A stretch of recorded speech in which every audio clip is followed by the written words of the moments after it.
The slap cracked through the coffee shop like a gunshot. Every conversation stopped. Every cup froze mid-air.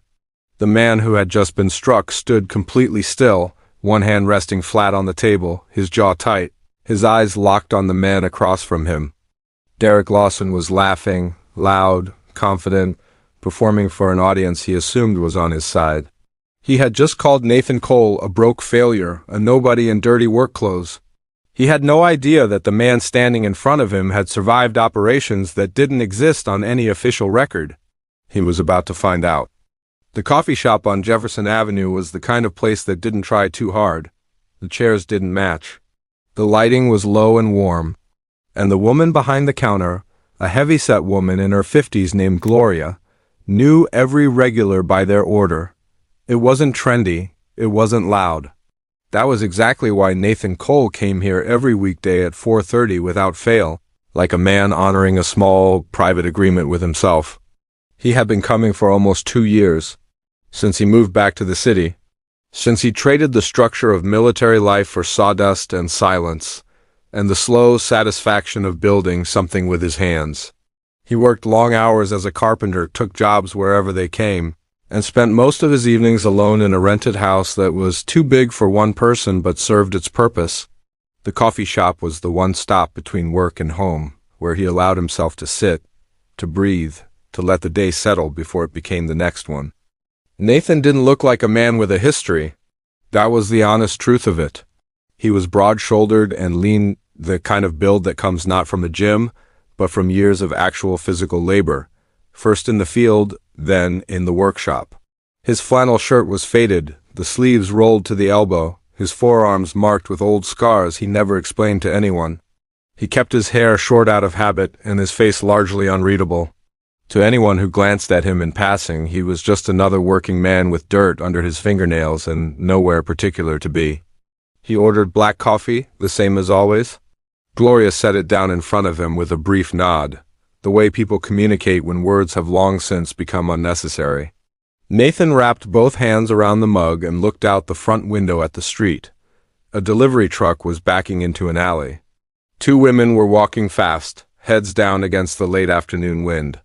The city moved at its usual pace, indifferent, efficient, unaware of itself. He had been sitting there for about 15 minutes when the door opened. The man who walked in didn't enter so much as arrive. Derek Lawson was somewhere in his mid-30s, dressed in a charcoal blazer over a white shirt that looked like it cost more than Nathan's weekly groceries. His hair was styled in that deliberately effortless way that requires a great deal of effort. He was on the phone, speaking loudly enough that the entire coffee shop could hear both sides of the conversation, whether they wanted to or not. He didn't lower his voice when he stepped inside. He didn't look at anyone when he approached the counter. He simply assumed the space was ready for him, the way men like him always assumed. Gloria greeted him the way she greeted everyone, steady, neutral, professional. She took his order, explained that the espresso machine had been running slow because of a maintenance issue that morning, and told him it would be about 4 minutes. Derek pulled the phone from his ear long enough to look at her like she had said something genuinely offensive. 4 minutes, he repeated, not as a question, as a verdict. Gloria said yes, 4 minutes, and turned back to the machine. Derek turned around and surveyed the coffee shop with the expression of a man who had expected better and was personally disappointed in everyone present.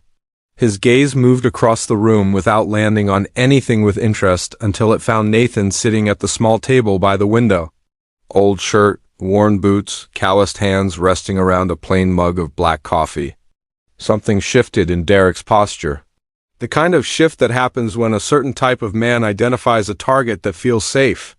He walked over, not to speak to Nathan, but to take the table directly beside him, despite the fact that 3 other tables were empty. He sat down, crossed one leg over the other, and resumed his phone call. The conversation was about a deal that had fallen through, and Derek's version of events placed the blame squarely and loudly on everyone except himself. He used the word incompetent 3 times in 2 minutes. He used amateur twice. The coffee shop, which had previously been quiet enough to hear the machine working, was now functioning as an unwilling audience for one man's performance. Nathan said nothing. He kept his eyes on the window and his hands around his mug. Derek ended the call and looked sideways at Nathan, the way a person looks at something they find both boring and irritating at the same time. He let a moment go by. Then he said, loudly enough for the nearest tables to hear, "Rough day out on the job site?" Nathan glanced at him. "Decent day." Derek smiled. It wasn't a warm smile. It was the kind that carries a small blade inside it. "What do you do? Build fences." "Pour concrete?" He looked Nathan over with open appraisal, his eyes stopping at the worn shirt, the rough hands, the absence of anything that could pass for status. "I'm just asking because guys like you always look like the day crushed them a little." The woman at the next table shifted in her seat. A man near the back lowered his newspaper. Nathan kept his voice flat and even. "I do carpentry work." "Carpentry." Derek nodded slowly, as if filing this information under the category of things that confirmed his assumptions. "Good for you. Honest work." The way he said honest made it sound like a polite substitute for another word entirely. He leaned back in his chair and looked around the coffee shop with a theatrical kind of weariness. "I don't know how people do it, honestly. Wake up every day to do the same physical thing with their hands, go home tired, get up and do it again. No real future in it, no growth." He glanced at Nathan again. "Doesn't that get to you, knowing you've basically topped out?" The coffee shop had grown noticeably quieter. Gloria had stopped moving behind the counter. The couple by the door had stopped their conversation. People were not staring directly. They were doing that careful sideways kind of attention that people adopt when something uncomfortable is happening and no one has yet decided what to do about it. Nathan set his mug down. "You should probably keep that kind of opinion to yourself," it was said without heat, without any particular edge. It was a plain statement, the kind of thing a man says when he means exactly what he says and nothing more than that. But to Derek, it apparently registered as a challenge. His expression changed. The performance shifted into something with a little more purpose behind it. "Oh, I should." Derek turned fully in his seat to face Nathan now. His voice had gotten louder, and there was a new quality to it, the particular aggression of someone who has decided that the person across from him doesn't have the standing to push back. "Let me tell you something. I've been in boardrooms this week that would make your head spin. I've closed deals that fund more jobs than you'll ever work in your life. So forgive me if I don't take life advice from a man who smells like a workshop and can't afford a coffee shop that actually functions properly." A few people in the coffee shop looked away. A few looked directly at Nathan. Nathan looked at Derek for a long moment. There was nothing reactive in his face. No flush of embarrassment. No tightening around the eyes. He simply looked at the man in front of him the way a person looks at weather, as something that exists, that has to be dealt with, but that doesn't require an emotional response. "Last time," Nathan said. "Keep it civil," and that apparently was the wrong thing to say. Derek stood up from his chair. The movement was fast and slightly unsteady, the way a man moves when his temper has gotten slightly ahead of his judgment. He took the half step between their tables and, in front of everyone in the coffee shop, brought his open hand across Nathan's face with a sharp, flat crack that hit the walls and came back. The sound hung in the air. Derek stood over Nathan with his chest rising, breathing a little faster than normal, clearly surprised by what he'd just done, but covering it with the kind of defiant stillness that happens when a person is committed and can't walk it back. He held his chin up and looked around the room as if searching for confirmation that what he'd done had the effect he'd intended. He found none. The coffee shop had gone completely, uniformly silent. Nathan had not fallen. He had not stumbled. He hadn't moved at all, except to turn his face back to its original position. Looking directly at Derek, his hands were resting flat on the table, both of them perfectly still. The redness of the impact was visible across his left cheek. His expression had not changed in any way that Derek could likely describe or explain. It wasn't anger, it wasn't shock. It was something quieter and far harder to read, the look of a man who has been through enough that a slap in a coffee shop doesn't register as the most difficult thing his body has ever experienced. He just looked at Derek, and Derek, for the first time since walking through that door, had nothing to say. Nobody moved. That was the thing that struck the room first. Not what had just happened, but the complete and total absence of any response to it. No one stood up. No one said anything. The woman 2 tables over had both hands wrapped around her cup and her eyes fixed on the middle distance, as if she were trying to will herself out of the room. The man near the back had folded his newspaper and set it on the table with the careful, deliberate motion of someone buying time while deciding what to do next. Gloria stood behind the counter with one hand resting on the machine and her jaw set in a hard, flat line. The coffee shop had become the kind of silent that has weight to it, the kind that presses down. Derek still hadn't sat back down. He was standing between the 2 tables with his hand at his side, the one he'd used, and his chest still moving a little too fast. The performance had landed differently than he'd planned. He had expected something, a flinch, a stumble, maybe a trembling voice asking him to calm down. He had expected the usual response that a certain kind of power usually produces in a certain kind of person. Instead, Nathan Cole had done nothing. And the nothing was somehow louder than anything Derek had anticipated. Nathan stood up from his chair. He didn't do it quickly. He didn't do it the way a man rises when he's about to throw something back. He simply unfolded himself from the seat with a slowness that had more control in it than speed ever could. And when he was fully upright, he was taller than Derek had apparently expected because Derek took one small involuntary step backward before catching himself. Nathan looked at him directly, without heat, without performance, without any of the social signals that tell a person what's coming next. His face was unreadable in a way that went beyond calm. It was the face of a man so thoroughly trained to control his own reactions that the absence of expression had become an expression in itself. Derek recovered quickly, the way people do when their ego is working faster than their instincts. He let out a short laugh, the kind designed to reset a room, and looked around at the other customers. "What?" he said. To no one in particular.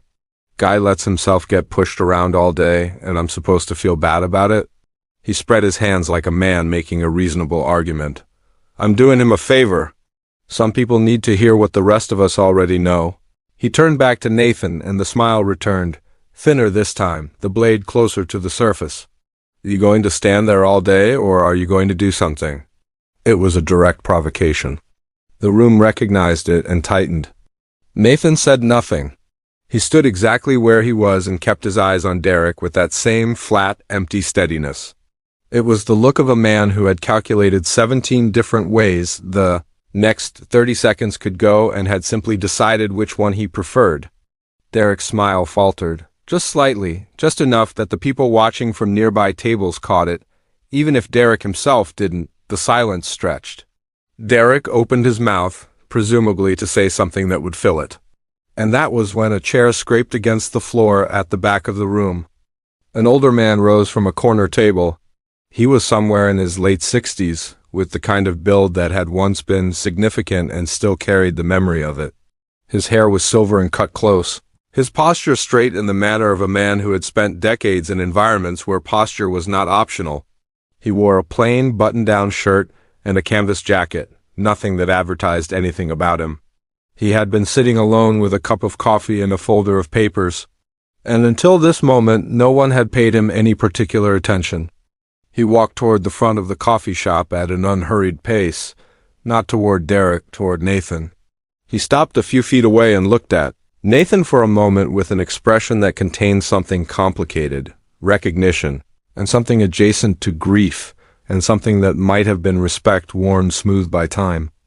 Then he said, in a voice that was quiet but carried clearly through the silence of the room, "Major Cole." 2 words. That was all. The title hit the room differently than anything else that had been said in the past 10 minutes. It wasn't loud. It wasn't dramatic. It was simply a fact being stated by a person who had been present for the facts. The way a name gets said when both people in a conversation know exactly how much weight it carries. Nathan looked at the older man. Something moved through his expression, brief and controlled, quickly returned to neutral. "Colonel Halle," he said. Colonel Richard Halle stood with both hands at his sides and looked at Derek Lawson with the particular kind of assessment that comes from a lifetime of accurately reading dangerous situations. Derek, for his part, was already recalibrating. The entrance of this older man, the exchange of those titles, something had shifted in the architecture of the room, and Derek could feel it, even if he didn't yet understand it. Colonel Halle spoke to Derek. not loudly, not with any visible anger, the way a person states coordinates. "The man you just put your hand on," he said, "served this country for over 17 years in a unit most people in this room have never heard of and never will. He ran operations in places that don't appear on any briefing that gets declassified in our lifetimes. He was decorated 3 times for actions I'm not at liberty to describe. And there are men still alive today, men with families and careers and ordinary lives, because of decisions Nathan Cole made under conditions that would have broken most human beings inside of 48 hours. Colonel Hale's voice didn't rise, it didn't need to. He left the service quietly because that's the kind of man he is. He builds things with his hands now. He drinks coffee in the afternoon. And he has never once asked anyone to know his name. Derek's face had changed completely. The easy confidence had drained out of it, the way color drains from a face in shock, fast and all at once. He looked at Nathan with new eyes, the kind of eyes that come with the sudden, sickening realization that you have been making a very serious error in judgment for the past 15 minutes, and that there is no version of the recent past you can take back. "I didn't," Derek started. "That's correct," Colonel Hale said simply, and turned away from him. The room absorbed that. The man near the back had stopped pretending to look at his newspaper. The woman with the cup had set it down. Gloria was watching from behind the counter with her arms crossed, her expression doing something that wasn't quite satisfaction but was in the same neighborhood. Derek turned to Nathan directly. The cockiness was gone, stripped out completely, replaced by something raw and unpracticed. The expression of a man who has no prepared response for the situation he's now standing in. "Look," he said, and his voice had lost its projection, flattened out to something closer to its actual register. "I didn't know, okay? I had no idea who you were. If I had known..." Nathan looked at him. The sentence died where it stood. There was something in Nathan's eyes. Not fury, not the hot, readable anger that Derek could have worked with or deflected or outpaced. It was something far more difficult to manage, the complete absence of the need to prove anything. Nathan didn't need Derek to be scared of him. He didn't need the room to be impressed by him. He didn't need the moment to be anything other than exactly what it was. And that absence of need, that total indifference to whether Derek understood what he was standing across from, was the most frightening thing Derek had encountered in a very long time. Derek tried again. "I'm sorry," he said, and for the first time since walking through the door of the coffee shop, he actually sounded like he meant it. "I was out of line. Everything I said, the way I treated you, it was wrong." "I know that." Nathan let the apology exist in the air for a moment. Then he said, "I heard you. Not accepted, not dismissed, just acknowledged." As if the apology were a weather event, something that had occurred, been registered, and would not meaningfully change the landscape. Derek searched Nathan's face for something to work with, some indication that the apology had softened the ground, that a path had opened. He found nothing. Nathan was simply looking at him with that steady, level attention. And the longer the eye contact held, the more Derek seemed to feel the full weight of what he'd done. Not the legal weight of it. Not the social weight of being seen to do it, but something more personal and harder to shake, the understanding that he had walked up to a man who could have put him through the window without raising his heart rate, and had decided that man was worth mocking. That the measure he'd used to take Nathan's worth had been so far off from the actual number that the gap between them couldn't be calculated in any currency Derek was familiar with. The color in Derek's face had settled into something dull and fixed. He picked up his jacket from the back of the chair.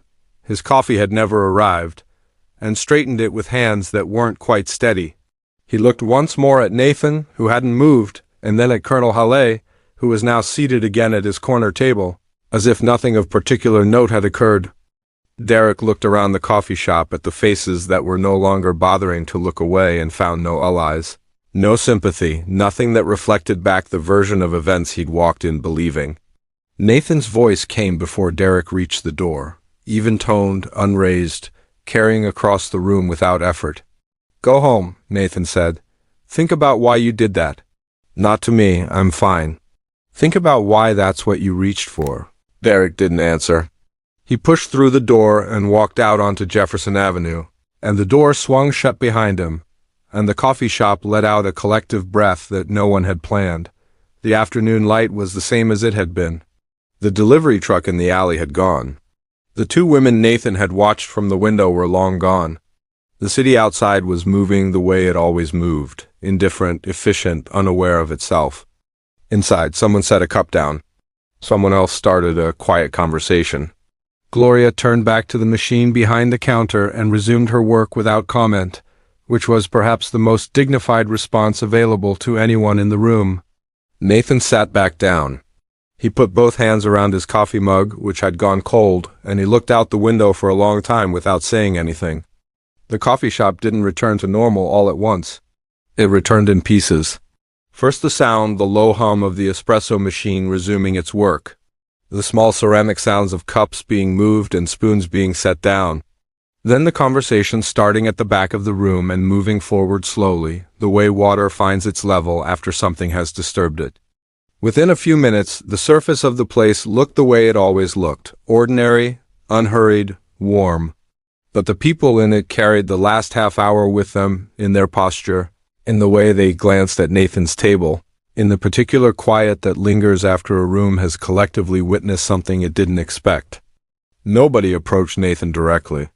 That was its own kind of respect, the understanding that the man at the window table hadn't asked to be the center of anything and probably wasn't interested in becoming it now.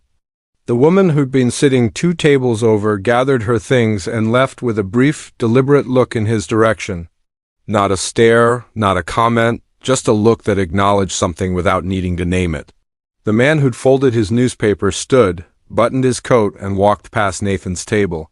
He nodded once, a short, firm movement, before he pushed out through the front door. Gloria came out from behind the counter. She didn't say anything about what had happened.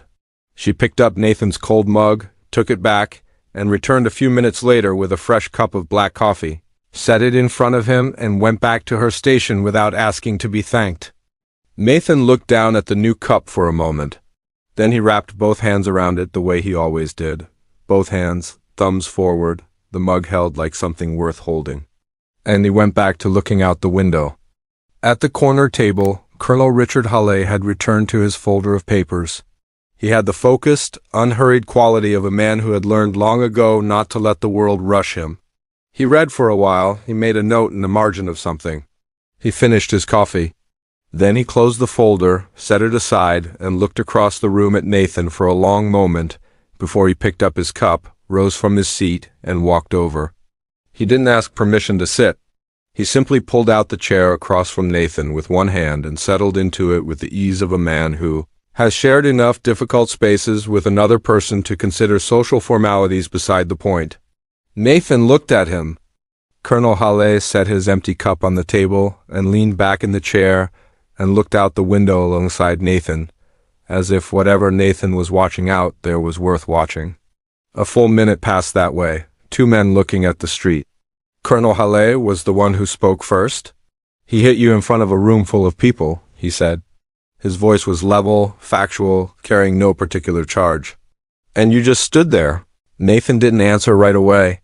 He took a slow drink from his mug and set it back down. "I know what I did.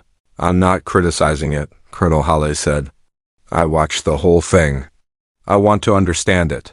He turned to look at Nathan directly. "You could have ended that at any point before the slap. Certainly after, you had every justification." The room would have understood.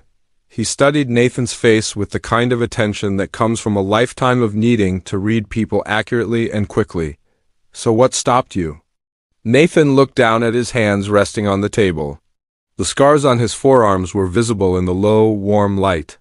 A long one along the left forearm. 2 smaller ones on the back of the right hand, not decorations, evidence.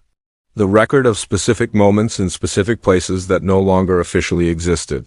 He looked at them the way a person looks at something familiar, not with sentiment, not with pride, simply with recognition.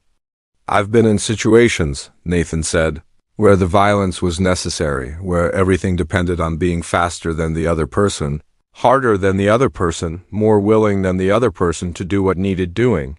He kept his voice quiet, unhurried. "I know exactly what that costs." Not just to the person on the receiving end.